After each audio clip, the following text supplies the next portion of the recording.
of these already. This orange one, which is just obviously just ovals with echo, I think it's the term. And then I did this guy, which I'm not sure I'm done with him. But anyway, today I thought I would play with some blues. And a little bit of turquoise in here too. But then the other idea I had is I'm going to start with a couple of strong bold lines, like with this filbert I've got here, this really big wide brush, and then vary my line strength. So I've got several different brushes here that'll let me play around with different line strengths. I might grab even a dagger or an angle, or I might even grab a flat. I'm not sure, but I'm not going to be too concerned about keeping the colors, I don't know, pure is not the right word, but separated.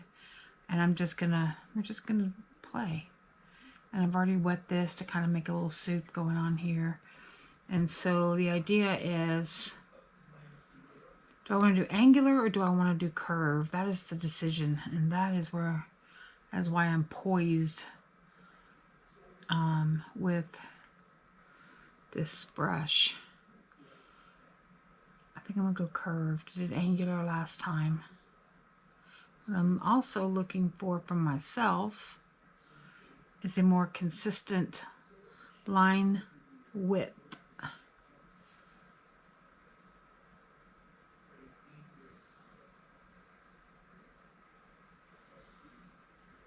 See how as I'm mashing this flat, how it's giving me a one width versus if I just barely touch it. That's kind of what I struggle with some of my other pieces, was keeping a consistent line width.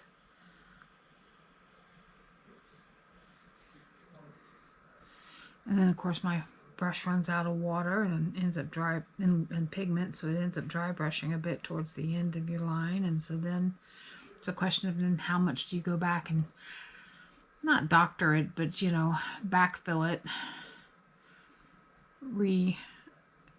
apply the pigment. And yeah, that's not what I wanted, because now I'm going to get this halo shady thingy.